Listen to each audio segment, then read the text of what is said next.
Баршаңызға сәлем, каналыма қош келдіңіздер. Менің есімім Зарина. Бүгінгі сабақта біз осындай телефонға арналған сумочка тоқитын боламыз. Көріп тұрғандарыңыздай менде дайын тоқылған 3 түрлі түсте бар. Бұл сумканың атын мен вафли деп атаймын, өйткені мына узоры соған ұқсайды. Киімдеріңізде телефон салатын қалта болмай қалған жағдайда осындай сумочканы қолдансаңыздар өте ыңғайлы әрі стильді көрінеді. Кез келген киімдермен, кез келген образдармен үйлесіп кете береді. Телефонның барлық түрі сыя береді. Видеода көрсетіп тұрған телефон бұл менде Samsung. Дәл осы сумочканы мен өзім қолданамын. Менің телефоным 14 Pro. Pro Max-тарда сыя береді. Өздеріңізге ұнайтын кез келген түсте тоқып алсаңыздар болады. Бұл сумочкалар өте оңай әрі тез тоқылады.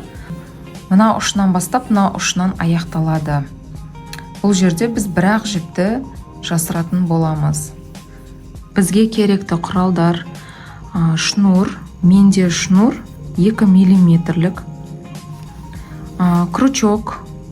2 крючок керек болады. Біреуі 3,5 мм, біреуі 4,5 мм. 4,5 мм-мен біз бауын тоқитын боламыз. Қайшы, зажигалка, құлағы үлкен ине и 1 штук маркер. Тоқыманы бастамас бұрын каналыма тіркеліп, алдағы шығатын видеоларды жіберіп алмас үшін қоңырау белгісін басып кетіңіздер. Ең бірінші біз полиэфир шнурының ұшын зажигалкамен күйдіріп аламыз. Жіп сөгіліп кетпеу үшін. Болды, осылай. Алғашқы петлямызды жасап аламыз. Мен осылай крючокты жіптің үстіне қойып, осылай айналдырамын.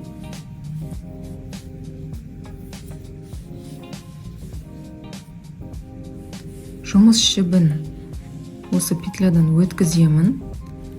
Бірінші петлямыз бізде саналмайды.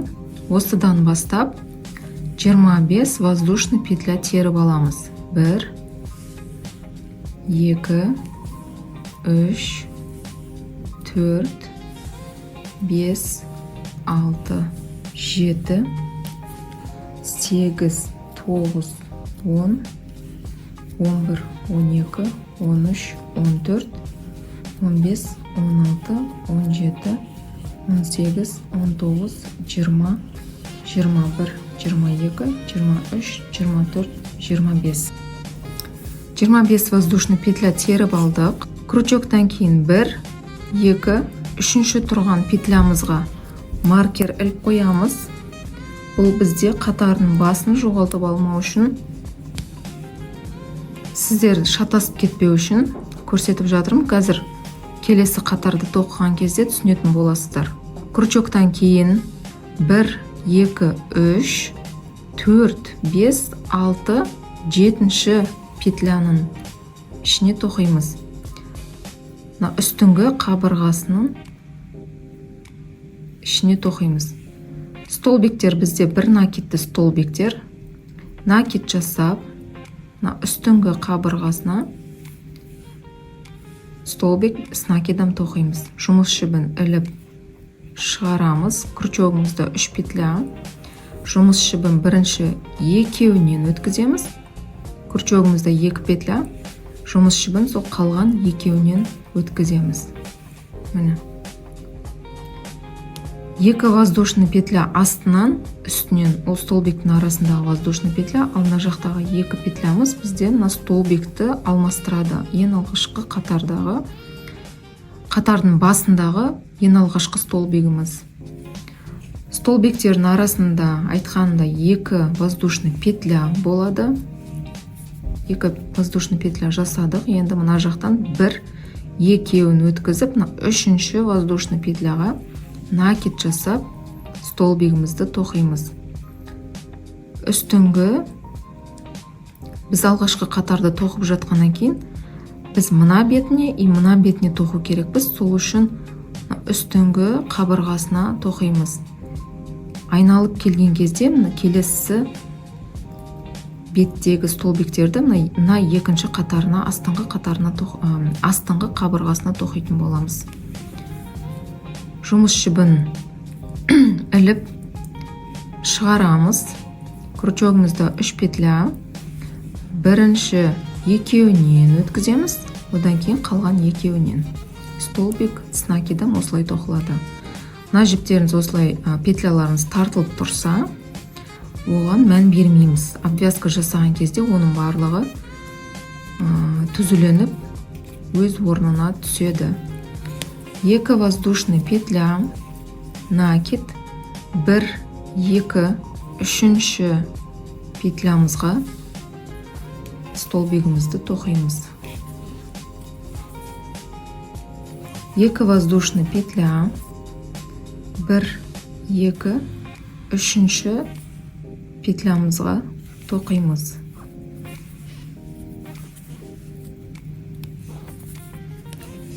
Екі воздушный петля, накид, 1, 2, 3 петлямызға тоқимыз. 2 воздушный петля, воздушный петляның соңына дейін осылай тоқимыз. 1, 2, үшіншісіне накид жасап, келесі столбигімізді тоқимыз. Бізде енді соңғы столбик қалды. 2 воздушный петля жасап, мына жерде 3 воздушный петлямыз қалды. 1, 2 өткіземіз, соңғы үшіншісіне тоқимыз. Накид жасап, соңғы петлямызға столбик с накидом тоқимыз. Міне. Бізде қазірше осылай болып тұр. Бізде мына жерде 1, 2, 3, 4, 5, 6, 7 осындай ячейка шығу керек. Келесі бетін тоқимыз. Біз енді мына столбикті тоқыған, келесі мына қабырғасына тоқитын боламыз. 2 воздушный петля, әр столбиктің арасында бізде 2 воздушный петля болады. Енді біз шатастырмаңыздар, мына жаққа емес, мынаны өткізіп, мына столбиктің тұсына тоқимыз. Мына қабырғасына тоқитын боламыз. Накид жасап, мына столбиктің тұсында тұрған екінші қабырғасына тоқимыз. Мынау арасындағы 1, 2 воздушный петля. Столбик с накидом тоқыдық. 2 воздушный петля. Жаңа біз 2 воздушный өткізіп, үшіншісіне тоқыдық қой. Сол сияқты мына екеуі сол өткізген воздушный петлямыз. Мынау біздің столбик тоқылған үшінші петля болып саналады. Тура осы столбиктардың тұсына тоқитын боламыз.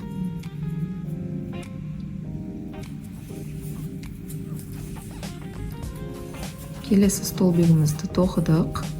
2 воздушный петля, накид, келесі столбикті тоқимыз. 1, 2 воздушный петля, накид, келесі столбигімізді тоқимыз. 2 воздушный петля, накид,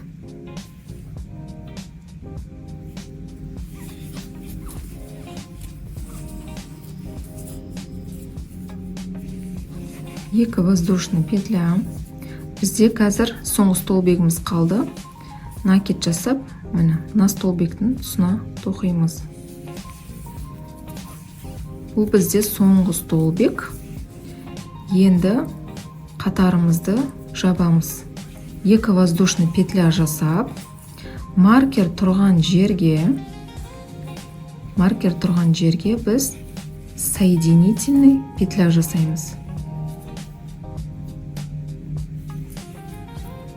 міне жұмыс жібін тартып крючогымызда тұрған петлямыздан бірденнен өткіземіз. Маркерімізді шешіп қазір қайтадан ілетін боламыз. Міне осылай болып шықты. Қазірше түсініксіз болып тұр. Бірінші қатарымызды тоқыдық. Келесі екінші қатарымызды тоқимыз. Қатарымыздың басы үнемі 4 воздушный петлядан басталады. 4 воздушный петля тоқыдық. Крючогымызды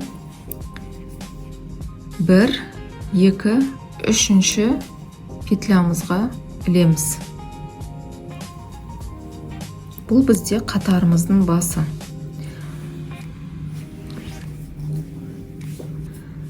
Накид жасап,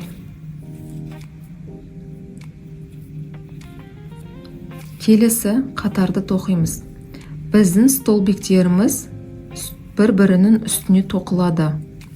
Бірақ тоқыған кезде мына екі қабырғасынан емес, осымен қосып, мына тұрған петлямызды да алып тоқимыз. Сол петлядан өткізіп, сонымен қосып мына екі қабырға.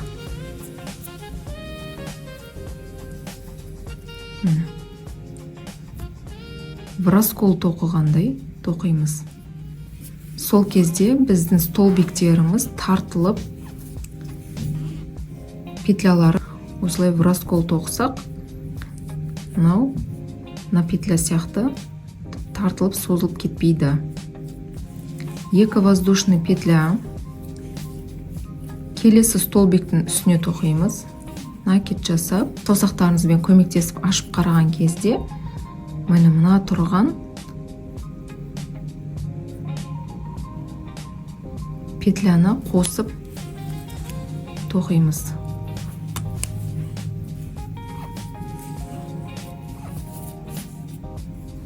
Екі воздушный петля, накид, келесі столбигімізді тоқимыз. Барлық столбиктер бір-бірінің үстінде тоқылады. Екі воздушный петля, накид, келесі столбигімізді тоқимыз.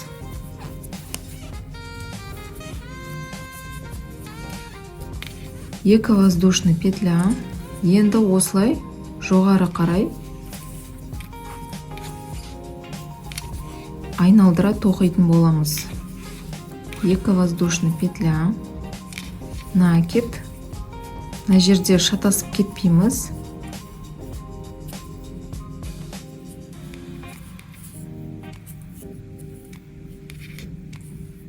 Накид жасап, келесі столбиктің үстіне тоқимыз.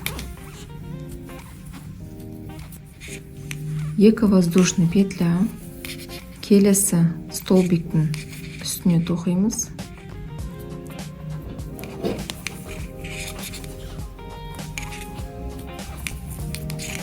Екі воздушный петля, накид жасап,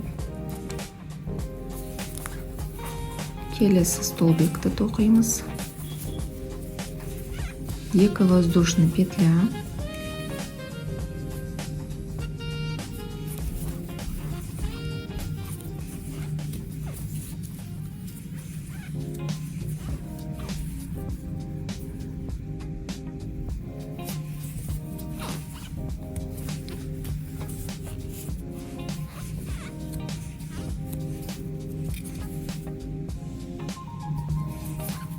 әр столбиктің арасында бізде екі воздушный петля болады.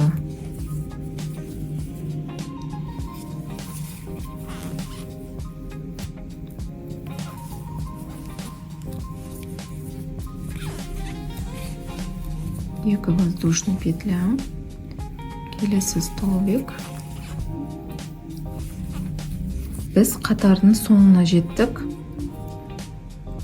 Мені қараңыздар. Мына жерде біз екі воздушный петля жасап, мына жерде шатаспаймыз. Мына маркеріміз тұрған петлямызға соединительный петля жасаймыз.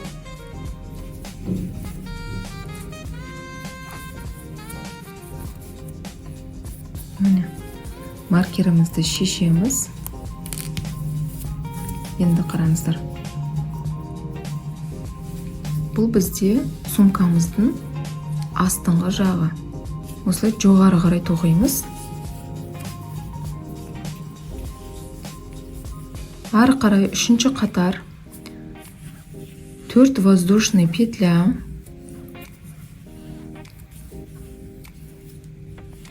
Маркерімізді ілеміз. Маркеріміздің 1, 2, астынан санағанда екінші воздушный петляға ілеміз.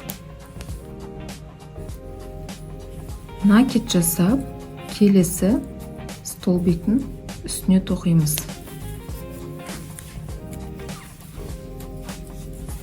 Екі воздушный петля.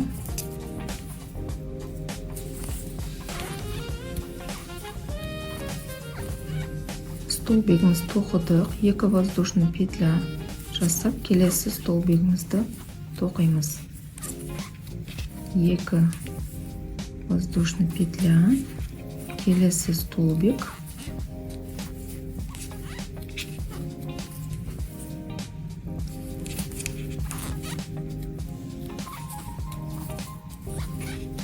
Осылай әр столбиктің арасында 2 воздушный петляны ұмытпаймыз. 2 воздушный петля, келесі столбик. Бірінші, екінші қатарын осылай түсініксіз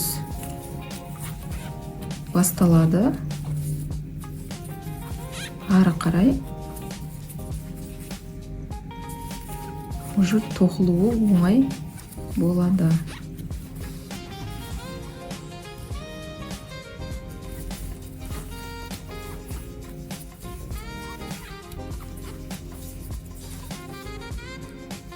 Келесі столбик.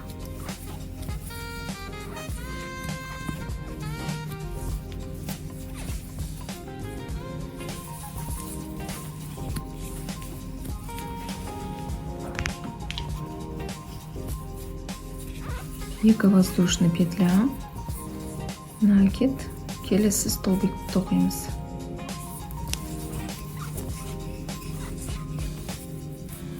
Қатарымыздың соңғы столбигін тоқыдық. Енді біз мына жерде 2 воздушный петля жасап, маркер тұрған петлямызға соединительный петля жасаймыз.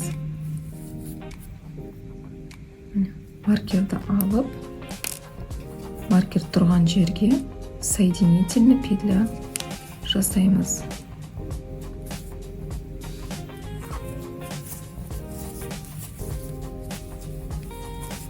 Үш қатар тоқыдық.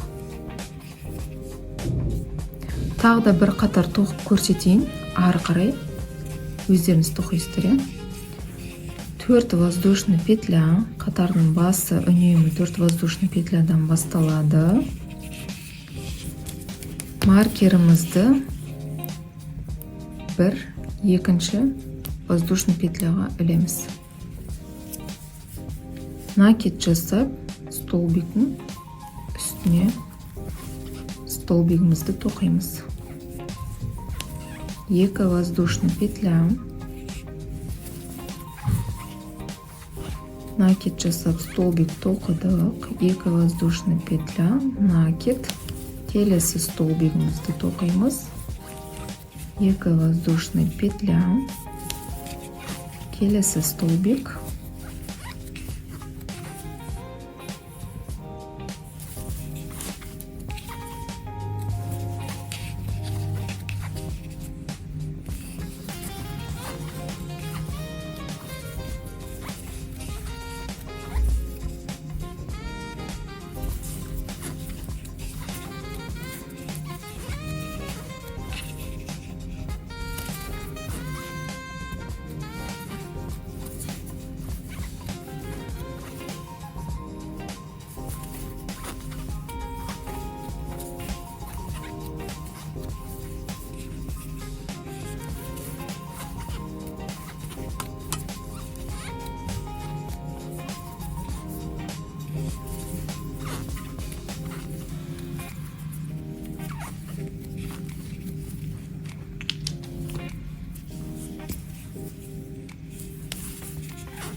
Соңғы столбигімізді тоқимыз.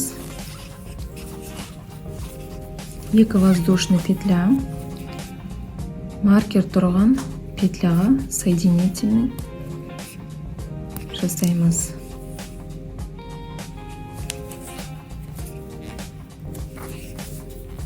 Крючогымызды шығарған кезде петлямыз шығып кетпеу үшін мынандай лайфхак бар. Осы петляға маркерді іліп қойсаңыздар, міне шығып кетпейді. Енді қараңыздар. 4 қатар тоқыдым. Бізде қазір осындай кішкентай мини сумочка болып тұр. Өздеріңіздің телефондарыңызды қойып, керек өлшемде, керек қатарда өз беттеріңізше тоқып алыңыздар, я. Мен қатарымды аяқтағаннан кейін қайта ораламын. Міне мен өзіме керекті өлшемде тоқып алдым. Менде мына жерде 16 қатар. Маған осы жеткілікті. Тоқу барысында өйстіп телефондарыңызды салып, өлшемін көріп, керек өлшемде тоқып аласыздар, я. Маған осы жеткілікті.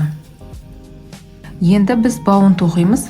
Бауын біз бір размер үлкен крючокты тоқитын боламыз. Ол менде 4-5 мм.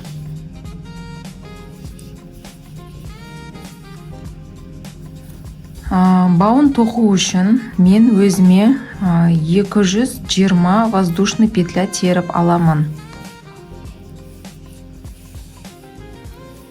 3, 4, 5, 6, 7, 8, 9, 10, 11, 12, 13, 14, 15, 16, 17, 18, 19, 20. Міне воздушный петляны теріп болдым. Мынау петляларыңыз айналып кетпесін. Осылай түзілеп алып, мына ұшын біз жанындағы столбиктің ішкі жағынан соединительный петля жасаймыз. Енді біз крючогымызды қайтадан 3,5 мм ауыстырып, сумочкамыздың шетін обвязка жасаймыз. На столбиктердің ішіне 2 столбик без накида тоқимыз. Әр мына ячейканың ішінде мына столбиктер бар ғой. Соған 2 столбик без накида тоқитын боламыз. Міне. 1, 2. Енді келесі.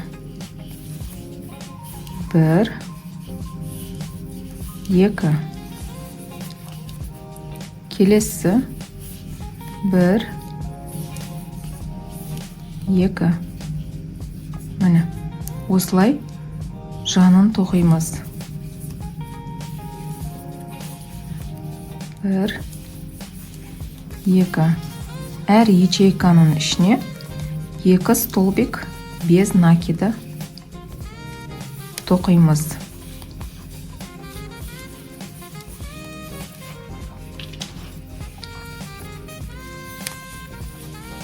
Bir, 2. 1, 2. 1, 2.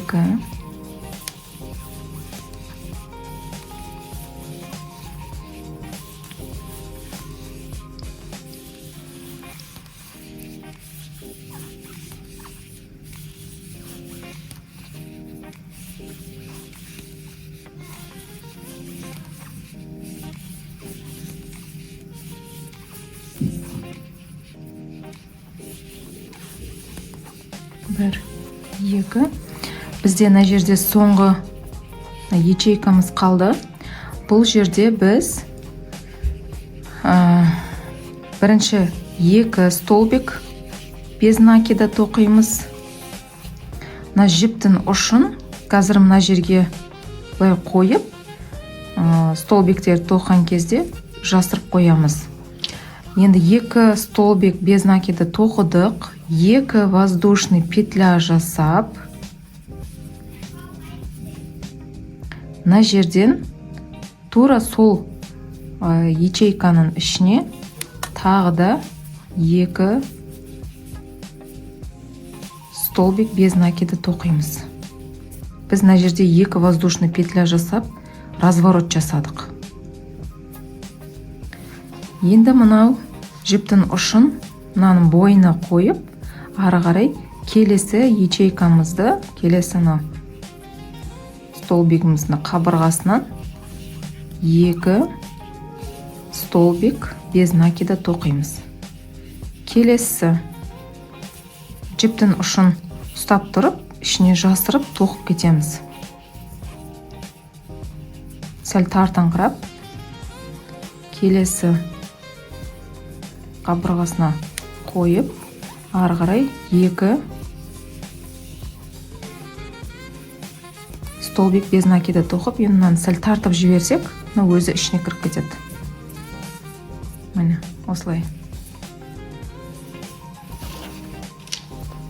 Ары қарай 2 столбик, келесі 2 столбик. Өздеріңіз қарайсыздар. Егер тартылып тұрса, ұнамай жатса, онда әр ячейканың ішіне 3 столбиктен тоқсаңыздар болады. Бірақ маған осы 2 столбик тоқыған жеткілікті. Келесі соңғы ұшы, келесі ұшы. Бірінші 2 столбик тоқимыз. Енді 2 воздушный петля. Тағы да сол ячейканың ішіне 2 столбик тоқимыз. Ары қарай жіптің сумочкамыздың бауына дейін 2 столбиктен әр ячейкаға тоқып шығамыз.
Соңғы ячейкамыз қалды.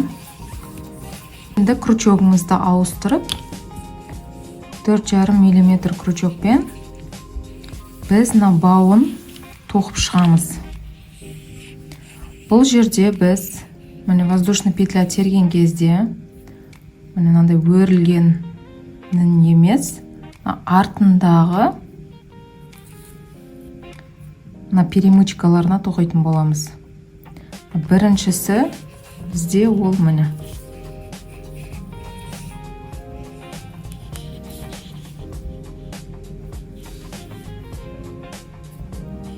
Артындағы перемычкаларына тоқимыз. Бұл жерде біз соединительный петля жасап тоқитын боламыз. Әр перемычкаға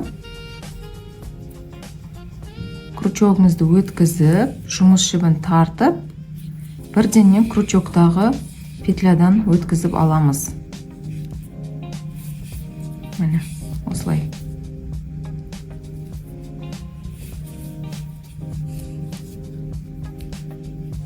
воздушный петлямыздың соңына дейін, мына жаққа дейін осылай соединительный петлямен тоқып шығамыз.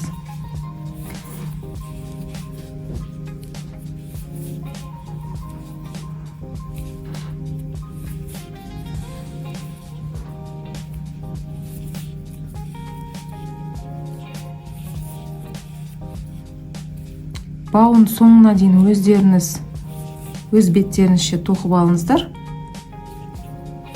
Соңына жеткен кезде кездесеміз.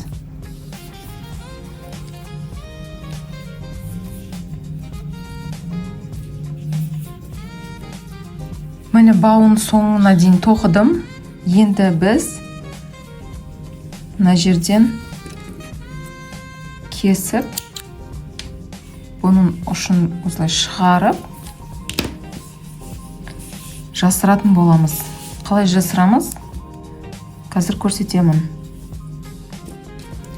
Мындай құлағы үлкен ине алып, соған шнурымызды өткіземіз.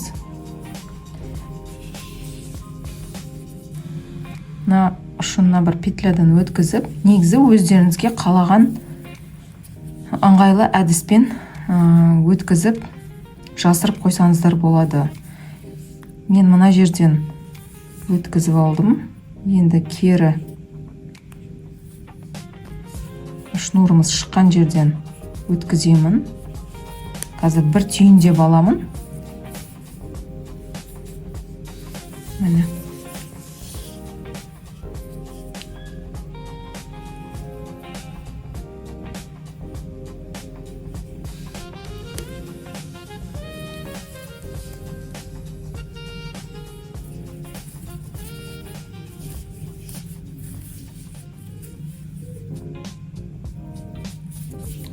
Осы бір жерден осылай түйіндеп аламын да.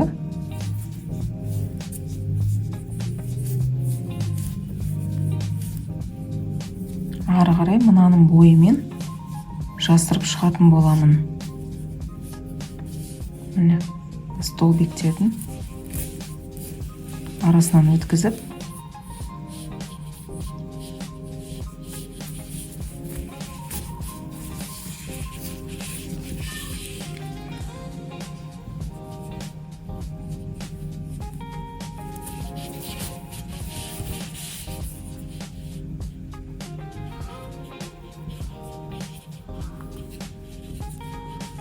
мен өзім осылай жасаймын. Сіздер өздеріңізге ұнайтын қалаған әдіспен жасырып қойсаңыздар болады. Мен өзім қалай жасыратынын көрсетіп кете салайын.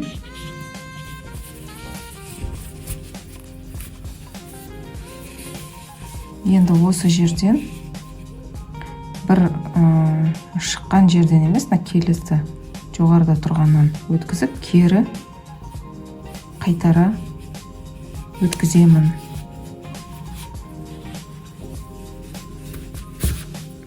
Ары қарай мына жерден кішкене бүйтіп тартып,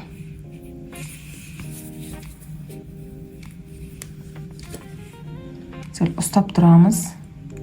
Қайшымен қиып, ұшы сөгіліп кетпеу үшін осылай зажигалкамен күйдіріп, ана арасына осылай тартып жасырынып қалады.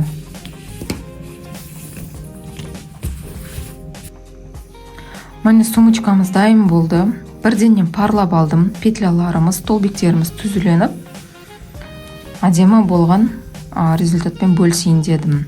Бауына келер болсақ, егер де бауы ұзын болып кетсе, ол еш проблема емес. Әр адамның бойы әртүрлі болғаннан кейін өздеріңізге керекті өлшемде өлшеп алып, керек жерінен осылай түйіндеп тағып жүре берсеңіздер болады. Қысқа болғаннан гөрі осылай әркім өзіне керек өлшемде қысқартып тағып жүргені дұрысырақ. Енді мен мына жерге мынандай өзімнің биркам бар, логотипім жазылған. Осындай бирканы мына жерге қыстыратын боламын. Өте әдемі сумочка болып шықты. Бүгінгі мастер-классым ұнаса, лайк басып, комментарий жазып кетіңіздер. Келесі сабақта кездескенше сау болыңыздар.